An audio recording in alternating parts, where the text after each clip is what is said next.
We're now recording. And now, if you would give your name and then spell it for us, and then your address. My name is John McGinnis, MC capital G-I-N-N-I-S. I live at 403 Hilltop Avenue in Kalispell, Montana, 59901. And today we're going to talk about how you got into aviation, and but the majority, of course, will be on the amazing Synergy project. To begin with, what's your first recollection of aviation as a young folk? Oh, that one's easy. That was the moon landing in 1969, July. Don't remember the exact date. Too many numbers to keep in the head. But when Neil Armstrong set foot, I saw it. I knew I wanted to be an astronaut. Right away. Right away. And how did you proceed to get into aviation? Did you get in? Were you a model builder, or? Yeah, within a short period of time, my father came home with a helicopter rescue ship, called a verticopter helicopter rescue ship, and it had a little joystick control and the actual wire-driven helicopter. And so the helicopter would take off the ship, and you had to maneuver it out to rescue the Apollo capsule and take them back onto the ship. And I mastered that in short order, and so he decided that a control line plastic airplane would be a good idea. And it was a great idea for about 30 seconds or so. And we started doing control line airplanes from then on. I built many, many different control line airplanes, learned to fly them, and I graduated into radio control, but we never really had the money for the early radio control. It's very expensive, and what I could do was simple systems, free flight gliders, hand launch gliders, and a little bit of radio control sailplane work until I was old enough to get a system of my own. Did that give you an early practical introduction into aerodynamics? It really did. My aerodynamics understanding was formed by the 1970s, when you could still hang out the car window with your hand and make airfoil shapes and see what the effect of lift and drag was. So I really was indoctrinated with a love for aerodynamics from an early age. I knew that I would pursue that as a career someday, go to school and become an aeronautical engineer and maybe join the military and fly fighter jets or something like that. That was the plan. Yeah. So you had sort of you were born looking up and never stopped. That's a true statement. Born looking up, never stopped. Well, now tell me, how did you get into the educational part of it, where you learned to do all of this aerodynamicist? I was encouraged by a lot of people around me. They knew that I had a strong passion for it. They knew that I knew a lot about it. So everyone that was in the pilot community and was flying would always feed me their magazines and buy me models and do things that were very generous. And I think that spirit is still alive and well. I tell people a lot now that some of these seeds take 30 years or so to germinate. But I'm the product of the entire EAA organization and the efforts that are being done. Reaching out to the general public without knowing who the general public is. I was just one of the kids in the closet reading handed down magazines. What are some of your memories of those projects that stirred you forward? Well, when Burt Rutan came to Oshkosh with the Varivagan, I was one of the few kids that knew about that. And I knew about Very Easy, and from that point on I paid very close attention to EAA and to Burt. And because I had a similar interest also in composite construction, I wound up knowing a lot about composite construction techniques and a lot about aircraft designs at the cutting edge. I didn't realize how cutting edge it was, but I was reading papers by Fabio Goldschmidt and thinking everybody knew that stuff. Well, who are some of your other, I know you sort of have a pantheon of aerodynamicist gods with Rons and Rutan, McCready, Carmichael. Tell us about how they affected your forward thinking. Everyone who's ever innovated in aircraft design has affected my thinking. And I always struggled with the idea that there weren't people taking those ideas farther. There wasn't the institutional support that could have been there even for ideas and designs like Rutan was doing. It seemed like there was a disconnect between the innovation and the commercialization. So when I looked at these ideas, I looked at them with a lot of passion and also a lot of drive to do something more, to continue their legacy. August Raspet in particular, really his life left a gaping hole in the progress of one of the most important aspects of aerodynamics, and that's part of what I'm teaching now. And you say with Raspet in your rearview mirror and Rutan in the front window, you went forward. How about your education in aerodynamics? Well, like I told you, I think I always had the goal of being an aerodynamic, or an aeronautical engineer rather. And when I pursued that as a career path, it was lots of math, lots of science, all through high school with the goal of going directly into college. And where did you go to college? Well, actually, I didn't go to college. Oh, you didn't? I obtained several scholarships. I was a National Merit finalist and had all kinds of opportunities. But my own decision mirrored what Bert Rutan told me later. When he was first starting up Scale Composites, he called me up and responded to the letter I'd sent him, or the resume or something, and said, "Come to work for me down in Mojave." And he almost convinced me. He had him a great offer, but he said, "Don't go to school. No. They'll just fill your head full of mush, and you'll come to work for me. You'll learn what you really need to know, the practical stuff." And I had already reached that conclusion on my own, but I couldn't bring myself to move to Mojave, even though I thought that was the greatest career opportunity I could ever imagine. Along the same time, I found out that I was in a position where I couldn't afford my tastes in aviation. And again, because of EAA, I felt like, well, I can put all this on the back burner. That opportunity will still be around. Someday I'll build my own home-built airplane, and that'll be great. But instead of paying for Cessna 150 time anymore, I went more actively into radio control modeling. I got my thrills flying hang gliders, and paid a lot of attention to what was going on. But life got in the way a little bit of that aviation dream. So you had a little bit of Chanute and Lilienthal in your genes. A little bit, yeah, Well, and it makes what do you learn up there when you're flying yourself like a bird? It's fun. But I'm sure there are lessons to be learned being there firsthand. It's a dangerous world. It's a dangerous environment.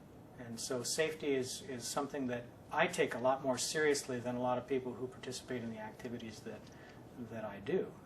I'm also a participant, in fact, a pioneer in the extreme sports world.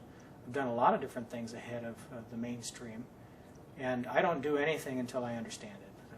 I'm probably the biggest chicken in the room most of the time. But once I've mapped out an environment, once I understand what it's really all about, then I'll go to the very limit of what I can do in that. Your achievements seem to derive from singleness of purpose.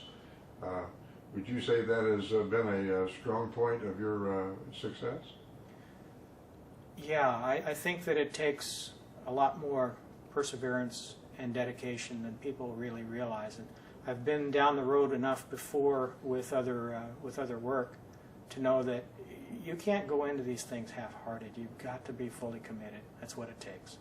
So right or wrong, and good results or bad, we're fully committed. We're going all the way. What inspiration do you take from the Wright Brothers and the early pioneers? More than most people would imagine. I was 15 years in a bike shop myself. Really? Yeah. And you must feel a kinship with the brothers. Exactly. When you're a bicycle mechanic, you understand principles of engineering that are really not all that well taught in the curriculum.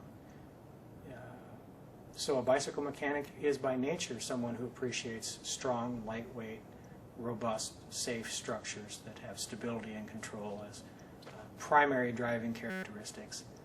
They would be able to appreciate things that are not easily taught to those who don't have the same priority. So I understand a little bit more about where the Wright brothers were coming from. I can relate to it on an entirely different level. Obviously, we have the body of work that exists to draw from, but there's also opportunity even now for a radical change in our thinking, because we've kind of come to the point where we thought everything was mapped out and done, but we missed half the opportunity.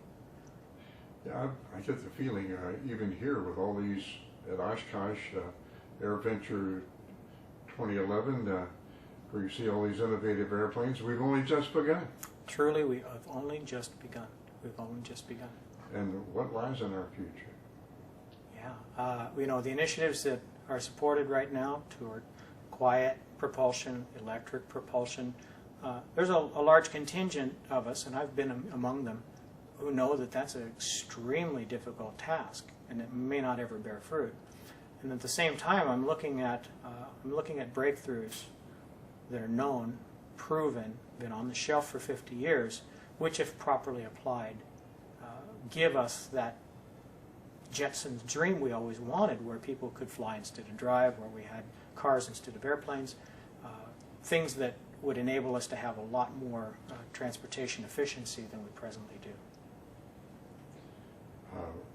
Let's begin to talk about the Synergy project and go into it in as much depth and detail as we dare. Tell us basically what the Synergy project is and how it's doing. Synergy is a realization of a 35-year study of everything that we know about airplane design and drag reduction and lift. And it started again in the 1970s when I became enamored with the idea of being on the pointy end of a spaceship-looking airplane. So I thank Rattan for that. But the canard design has limitations. I always, as a kid, didn't like the canard, wanted to cut it off. I never imagined in a million years that I would eventually do something quite like that, and that Synergy evokes some of those same priorities of having a pilot-centric, fighter-inspired type of look to it, but purely for functional reasons. We didn't dictate the design of Synergy, we discovered it. How did you decide to call it Synergy? It wasn't actually. That's the only one that fits, because I actually didn't start off calling it Synergy. I had a company name formed and used that name for the project. It was kind of a dumb name. I don't even want to tell you what it was. But Exponent was the original design name of the airplane. And it became clear that we had more than met the eye. And every time the results demonstrated more interaction, favorable interaction from these principles working together, the more Synergy became the driving name for the project and for the airplane. Well, what aerodynamic points are you synergizing? There are basically 6, and we named 6 that 2 of them overlap a little bit, but the 6th one we talk about. Laminar flow is key to low drag. And we have natural laminar flow wings, we have a natural laminar flow fuselage, we have a natural laminar flow everything. But to that we also add powered boundary layer control. So sucking the dead air off the wing through a blower and spitting it back out is a way to leave the air behind that we want left behind when we fly through it. Second principle that we have is having the propeller behind a large laminar flow body. It's called wake immersed propulsion. The propulsor is behind the body. And it's a pusher? Well, it's not a pusher, not really, because huh? even the word pusher describes the wrong thing here. Okay. A pusher prop airplane is usually a prop behind a body that has disrupted the flow so much that you lost the improvement of the propeller in the first place. So a good pusher design is one that has lots of blades, has a really smooth body back there, and it actually makes more thrust through suction than it does by pushing. So, you know, if it was proper, you'd say it was a sucker, not a pusher.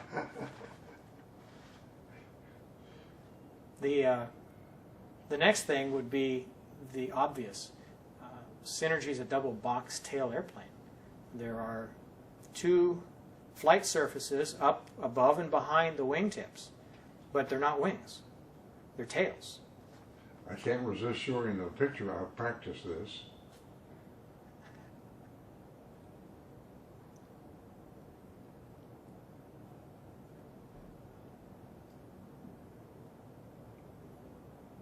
There, we've had a good look at it. So the box tails are pushing down. And you're not supposed to push down on your airplane. After you start pushing down more and more, it becomes a drag source. So everyone says, don't do that, and we stopped investigating the value of pushing down on the airplane. But it turns out that if you push down at the right place and with the right amount of force, you provide the same kind of anti-vortex, reducing the induced drag by reducing the wake vortex intensity that you'd have if you had a longer wingspan, a much longer wingspan. And it does it in a way that structurally is not a penalty. We're pushing down on our wing. That makes the wing stronger for a given span. It makes for a shorter, stouter wing that you can build lightweight. So there's a lot of advantages to making a compact, low-induced drag design. The foremost advantage being now you can go fast. Now you can carry some weight. So we go fast by using the engine power in more than one way. Instead of simply trying to turn a prop and make thrust with that torque, we're using the intake of the air, the turbocharger, to power the boundary layer control system. So the engine is sucking the air off the wings and off the fuselage, ingesting the air for combustion, and then that heated air is spit out the back.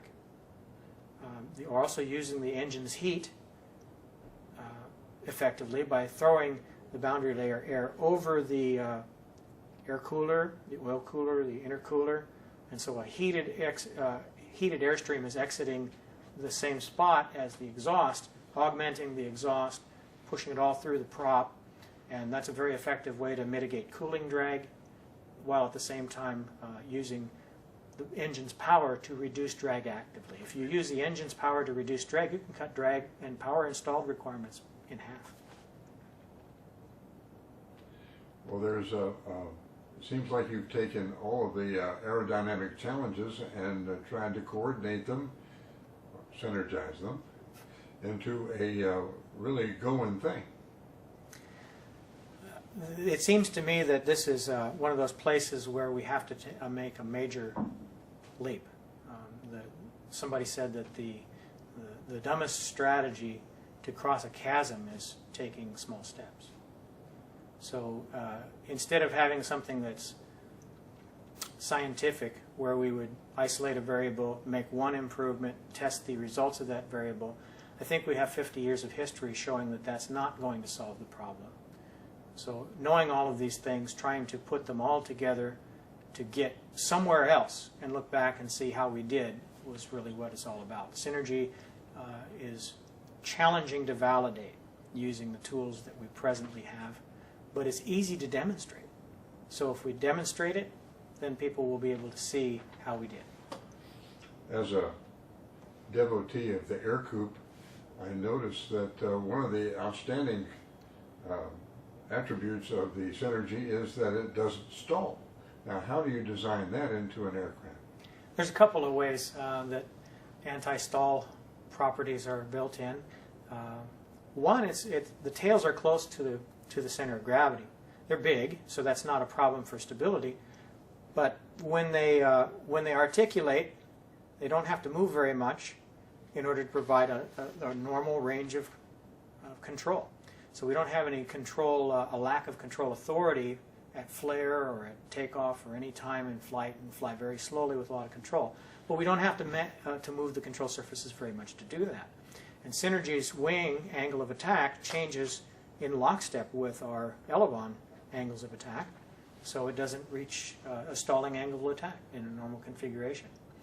Now, if you go a little farther and you say, well, I want to have the ability to intentionally stall the airplane by giving it extreme control throws, then you can induce a stall. But its behavior when it stalls is terrific. It gives you an instantly recoverable stall. It gives you controllable deep stall conditions. It gives you tons of buffet and stall warning. So there's some promising things we're seeing that need to be demonstrated, tested, explored before we go out there and start claiming anything about how safe it might be. And neither will it spin? It will spin in simulation, but only if you can put it in a very aft-loaded condition. If you stay in a forward-loaded condition within the CG envelope that's designed, no problem, it won't spin. Currently there is a real challenge and competition, and I understand that you've taken part in that. And how is that going with the NASA Cafe? And somewhere like 40,000 hours into this project, NASA announced the Green Flight Challenge. And the Green Flight Challenge is designed to be a huge incentive by it being the largest purse prize in history for aviation. And the goal was very daunting, 200 passenger miles per gallon over a 200-mile course at more than 100 miles an hour.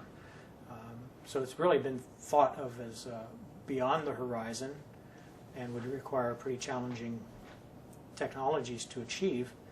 When I looked at the requirement, it looked like Synergy would be able to meet that requirement with ease, room to spare.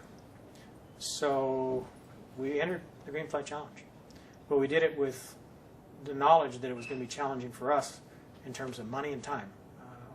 Previously, we didn't have anybody scheduled but our own. In order to meet the challenge, we'd have to execute a plan that would require more money than we have and a faster timeline. But it's a great incentive to have a goal. You know, when Kennedy said we're going to the moon this decade, yeah, it made that impossible task a focused thing to try to achieve. And for us, that's been that way with the Green Flight Challenge. Fortunately, they have delayed the challenge, but we'd still like more time. It's a lot of work to do that.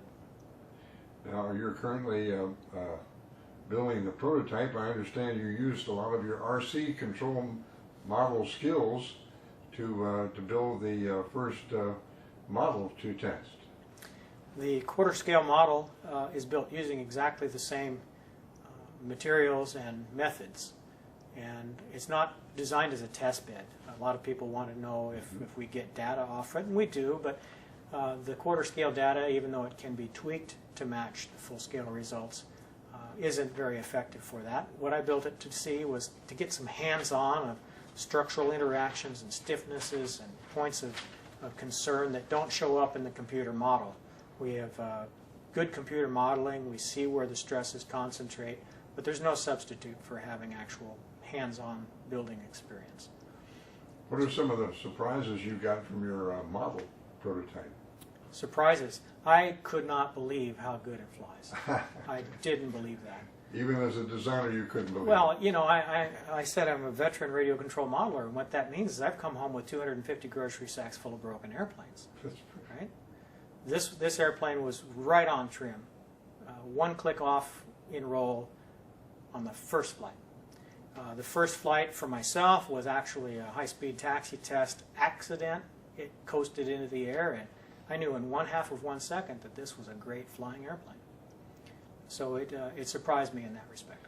I'll ask you my famous Today Show question. How did it feel to see your model up there flying under your control? It was a relief because you put so much into these things and you study them so hard. I was jubilant that day. Jubilant. Jubilant. That's Good right. word. Well, now, one of the innovative things about the Synergy is its power plant. Would you tell us about that? So Synergy was designed around two conflicting ideas I had going at the same time. On the one hand, I wanted to build a velocity aircraft and needed a power plant for that choice. Investigated the market, and the Delta Hawk diesel stood out as having the same priorities I have. Very simple, not very much to go wrong, advanced, clean sheet of paper designed around all the same priorities. So I thought, you know, that'd be a great combination, but what I really wanted to do is I wanted to build an electric-powered airplane. And if you're going to put an electric motor in an airframe, you're going to pay a big penalty In weight?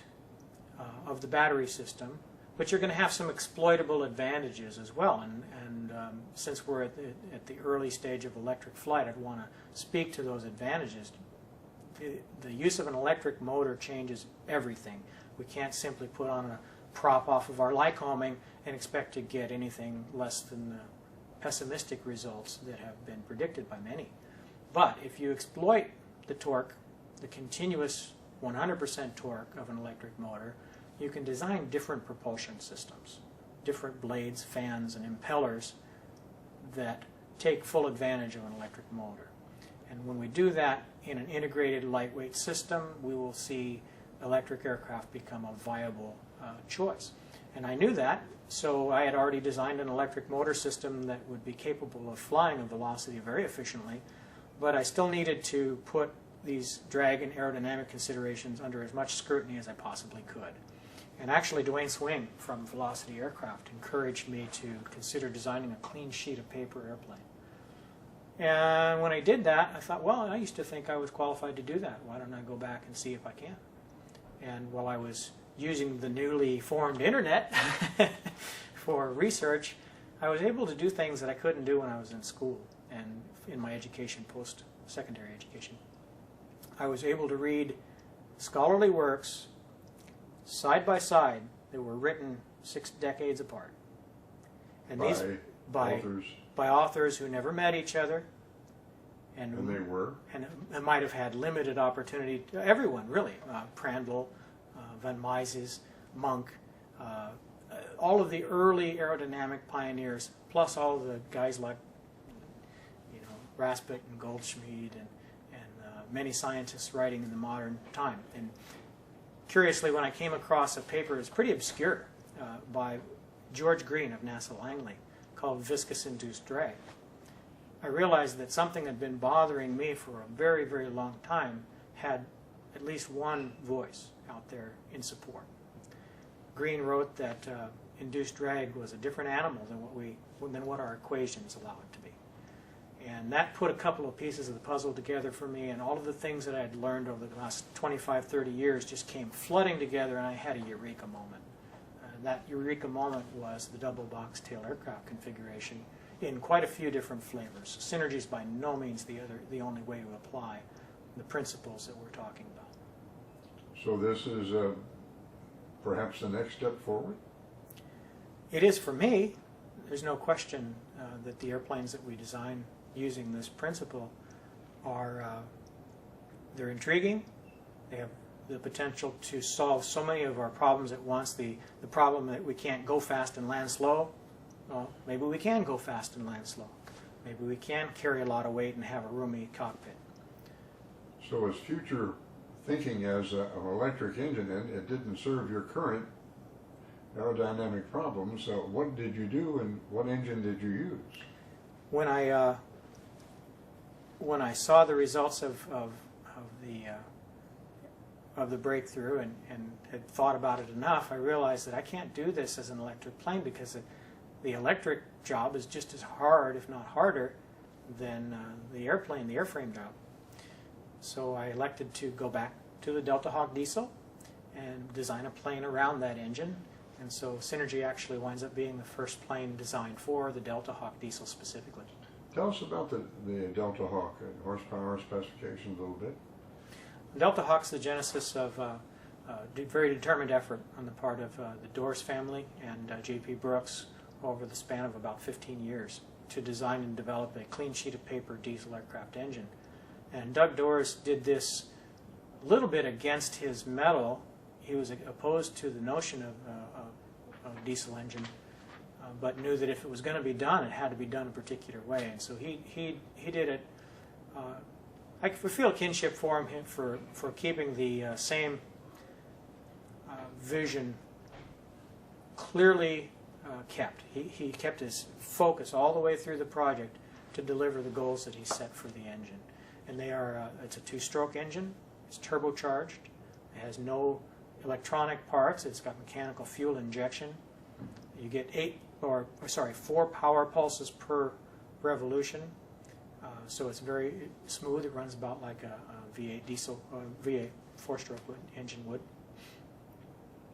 And we like it. It's power dense, it's lightweight, and there's very little to go wrong. Do you see any military applications for your aircraft, particularly perhaps as a drone? Absolutely, absolutely. Military development always grabs innovation, always takes it forward and applies it. So we know that that's a foregone conclusion that it will have military applications. And what benefit do you think that will have for the military with your design? I think that the aircraft can be used in ways that are across the board useful for any application. They're light, they are long range, lots of endurance, lots of speed, and designs can be optimized for whatever need they need to have for loader time or payload capacity or things like this. Have you pursued that at this time yet? Not really. I think that the need that I see clearly is to bring things that sometimes disappear off into the world of black box development to bear for the general aviation problem. In general aviation, we've got a lot of very old, aging airplanes that we're keeping together. And they do their job, and we love them, but they're obsolete technologically by a large margin. I look at what and how we do things in aviation, and I say, we don't do this in any other field. In one of the illustrations that's used to show where we're at is, in 1973, the first cell phone came out, and the Motorola Brick, it was called, and it was huge. That's right. Well, it's 2011, and we've got iPhones that are miniature computers.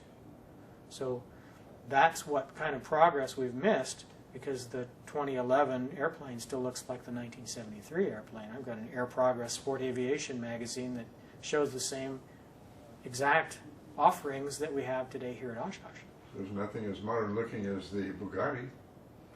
Nothing as modern looking as the Bugatti. Designed in 1937. That's right. So there's been a stagnation, and that stagnation is not of our own choosing. There's a lot of factors that have caused aviation to be where it is, which is not making any more forward progress. But the lack of opportunity is not one of those reasons. So you've really seized the day as far as the opportunity and come up with would you consider it radical design? No, I would consider it highly conservative design, but Really? from a different perspective. And how is it conservative? I think the airplane could be optimized for a lot more focus on whatever goal someone has. This particular design is heavier than it needs to be. It's got a bigger wing than it needs to have. It's got more power than it would need to have. It's got less power than it could have. Everything is backed off a notch or two from the ultimate goal. And so most designers would immediately start shrinking the wings to make it go faster and doing other things to tweak it. And I think if we did that too greedily, we'd wind up with the same thing that we presently have, high-performance airplane that had a limited audience and a spotty safety record. Tell us about MC Square Design. MC Squared Design, I started that in 1997. It was to be a resource for inventors, fabricators, manufacturers, anyone with a napkin sketch and an idea. And they would bring it to us for 3D solid modeling, production advice, how to go from concept to reality, either through patenting, licensing, or product development. I had a number of experiences and skills in various types of manufacturing, and that was a way to put some extra income on the table as a sideline, but it quickly became a full-time job, and we always had more work to do than we could handle. Could you give us a little insight into some of the 3D modeling techniques and how that's benefited your projects? 3D modeling has been, for me, a prosthesis. It's something that enables a handicap to perform. I can't draw, so I use the computer to give me a creative tool. The other thing is that 3D lets me solve complex mathematical problems in an intuitive and visual way.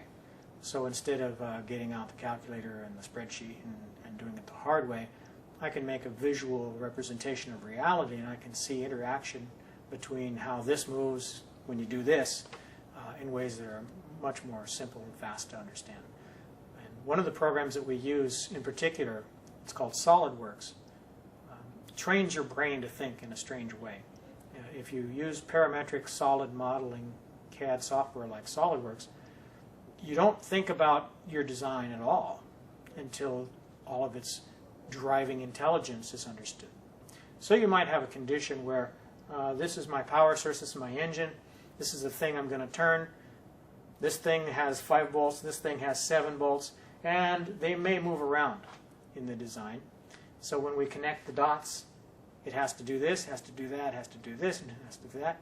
When we get all that nailed down, boom, there's your part. That's what it's going to look like. We didn't impose any of that. We discovered it. That sounds like a real discipline. It changes the way you solve problems, and that changes the way you see the world. So I got on SolidWorks at the right time. It was at the very beginning of that software. Let's go back a little and discuss the synergy a little bit more. Sort of give me the height, width, length, speed specifications of this striking design. Synergy is presently in version 30, which we hope is the absolute final version for the Green Flight Challenge. I'm sure it is. It has a 32-foot wingspan, 156 square foot of wing area. It has a 180 horsepower Delta Hawk engine in it. It's 22 feet long. The empty weight is targeted at 1,250 pounds, and will have 6 seats. So about a 1,200 pound payload. If I'm watching you discuss this right now, these things don't happen by magic. They have to be funded. How does an earnest designer acquire the funding to do such a extensive project? I don't know. That's not easy to figure out. I didn't concern myself with that. I just decided to do it. So we didn't have any money. In fact, I was pretty close to flat broke at the time when I started the project. But by trying to communicate it clearly, giving everyone the opportunity to understand the nature of the work, we got the support of family, friends. Everyone who came into contact with the project was very helpful all through the project. I think I have to thank my family the most, my father in particular, for stepping up and giving us a space to do this and putting his whole retirement towards this goal of getting the airplane going. And then we brought in other partners, but we included 95% of the people that came forward. This has not been something where I've been interested in taking people's money. This is something where I've been interested in what they bring to the project. And if that's the right combination, then maybe they could be a partner in the deal. That limits us to 1 in 1,000 people that knew about the project, and that means we didn't have a lot of food. It was a shoestring operation. It was and is, and maybe for a while, a shoestring operation. Gosh, it reminds me so much of the Wrights, the Wright Brothers. I think it reminds us collectively of so many efforts like this. Burt Rutan said so many times, like in the Voyager project, that every donation that came his way, every volunteer action made the difference. So we've had people step up and come help us out for a while in the shop, and people making PayPal donations, and that's kept this project alive. It is a challenge. Well, you named your project the Synergy. I'm sure you've had a lot of synergy with a lot of people who are interested in it. What kinds of people are attracted to Synergy? I think a lot of people see the design and they like it. They think it represents something innovative, and they like it just from a design standpoint. And that's great. People who are too entrenched in aviation, in the industry, have a lot of objections to it, and it takes them a while to sort those out and see how we address those kind of questions. But everyone in the middle have really adopted this. They've seen it as something that has technical merit, and regardless of whether we're right or are wrong in our expectations, they share our determination to get it out there and to make it real. Find out what we're going to have from this. It must be interesting to see other people's reaction and enthusiasm. It's very gratifying. This is the first year we've ever had that. Oshkosh, we haven't been able to show the airplane up until recently, and so when it was unveiled, we got our first taste of what the general public at large would have.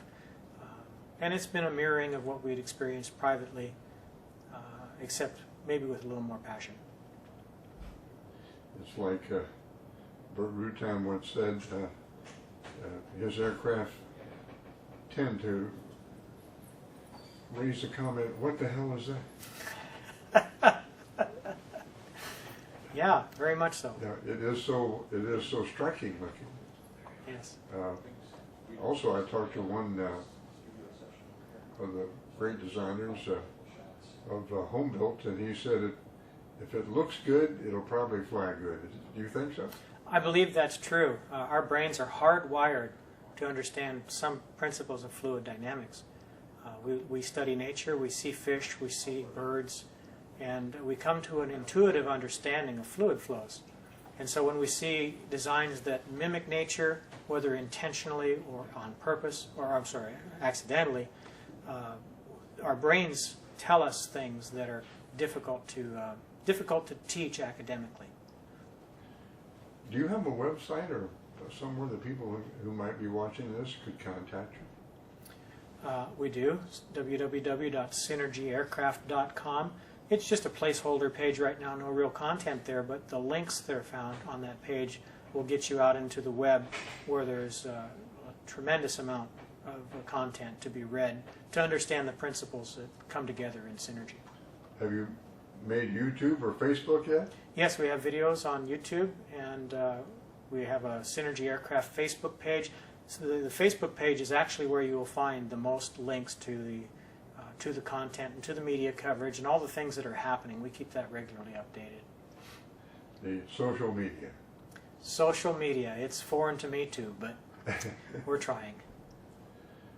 Well, John McGinnis, I've been fascinated by your aircraft and by your enthusiasm and by your achievement, and we wish you from Timeless Voices great progress in the future. And on the heels of Burt Rutan's retirement, I've got to see that to really believe it. I hope that you will be able to, if not fill his shoes, to walk in his footsteps as you have and continue your progress. We want to welcome you as the very latest member of the Timeless Voices of Aviation. Well, thank you very much. There will never be another Burt Rutan, but he is a neighbor now. Maybe we'll hang out. Great. I'm Mel Smith, and I talked to John McGinnis, I'm a believer.